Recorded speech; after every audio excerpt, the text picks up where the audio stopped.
You can bury the physical remains of a Sith Lord, but you can never truly bury the dark side, because miles beneath the surface of Onderon, a centuries-old cult was waiting for the perfect moment to strike the Jedi Order from the shadows.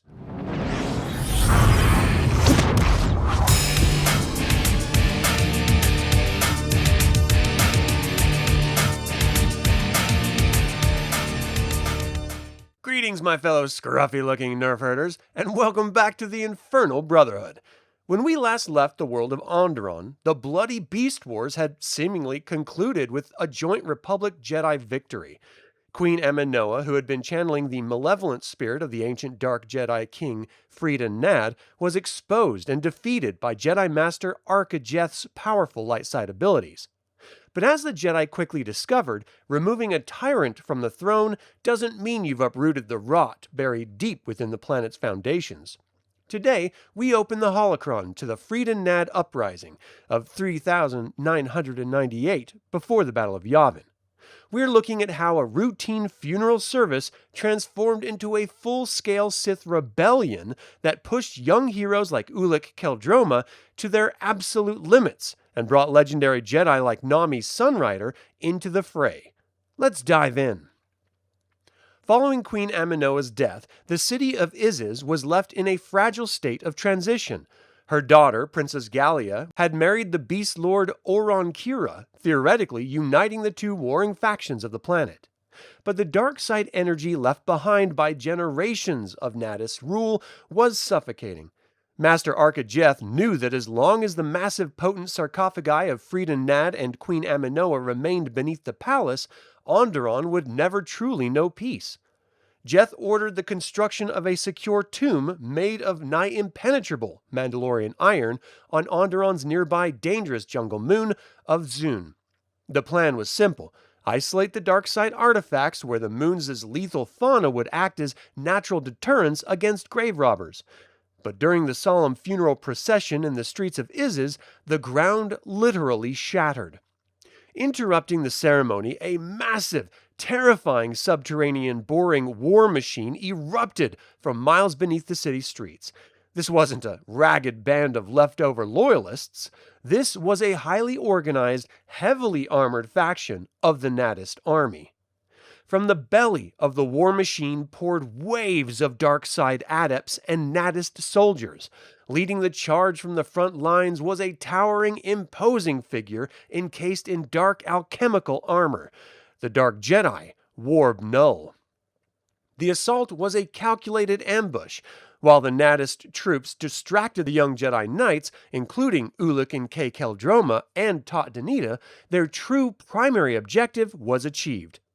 The cultists seized the sarcophagi of Aminoa and Freedon Nadd, retreating back into the subterranean depths before the Jedi could mount an effective counteroffensive. Ulic Qel-Droma valiantly pursued them, clambering onto the descending war engine, but the Darksiders slipped back into the black abyss of Onderon's underworld. Desperate for answers, Ulic and the newly crowned Queen Gallia sought out a hidden truth. Gallia's father, King Amen, was actually still alive. Kept hidden away in a secret medical facility deep beneath the city, Amen was a decrepit, withering husk of a man, physically broken by his heavy use of dark side sorcery, but kept functional through a massive, grotesque life support exoskeleton. Master Arca-Jeth and Ulic descended into the tunnels to consult the old king, believing him to be an innocent victim or a potent ally to help locate the stolen tombs. It was a catastrophic miscalculation. The moment they arrived, the facade fell. King Amen was not a victim. He was a fanatical dark side sorcerer completely in league with the lingering force ghost of Freedon Nadd. Empowered by Nadd's spirit, the crippled king unleashed a blinding, blistering torrent of force lightning that caught Master Arca-Jeth completely off guard, instantly subduing and incapacitating the powerful Arcanian master. Ulic drew his lightsaber, trying frantically to save his master, but he was blocked by the massive form of Warb Null. What followed was a brutal, desperate lightsaber duel in the cramped, oppressive darkness of the underworld. Ulic channeled his immense focus and narrowly sliced through Null, killing the Dark Jedi commander. But the victory came too late. King Amin, utilizing his mechanized armature, had already vanished deeper into his subterranean stronghold, taking the unconscious Arca-Jeth as his prized prisoner. Realizing they were completely outmatched and dealing with a planetary web of Sith magic, a devastated Ulic Qel-Droma sent out an urgent emergency distress call to the Galactic Republic and the Jedi stronghold on Ossus. They needed a task force. The response from the Jedi Order was massive. A strike team led by the exceptionally powerful Nami Sunrider, alongside Jedi like Dace Diath, Quirrell Tok, and Shoaneb Kulu arrived alongside Fleet Republic rocket jumpers. By the time they arrived, Iziz was a war zone. The Naddists had brought out heavy artillery, utilizing Sith war droids and massive siege engines to assault the fortress citadel where the unified Beast Riders and remaining loyalists were holding the line. The battle was fierce and costly. The Jedi Knight Kith Kark was tragically killed in a stray cannon blast as the Jedi fought their way through the Naddist ranks. Nami Sunrider deployed her legendary battle meditation to turn the tide, but King Amin countered with his own dark psychic assault, temporarily knocking her unconscious. Ultimately, a unified group of 7 Jedi Knights, including Ulic, Kay, Nami, and Tot, breached King Amin's subterranean stronghold. The fighting was savage. A Sith war droid even severed the arm of Ulic's brother, Qel-Droma, though Kay immediately struck it down in response. When the Jedi finally confronted King Amin, Ulic didn't hesitate. With a swift strike of his lightsaber, he sliced away the mechanical armature supporting the Dark Sorcerer, sending the old king tumbling to the floor, where his frail body succumbed to the dark side forces that had been unnaturally sustaining him. But the true chills came right as Amin died. The shimmering, malevolent force ghost of Freedon Nadd manifested in the room.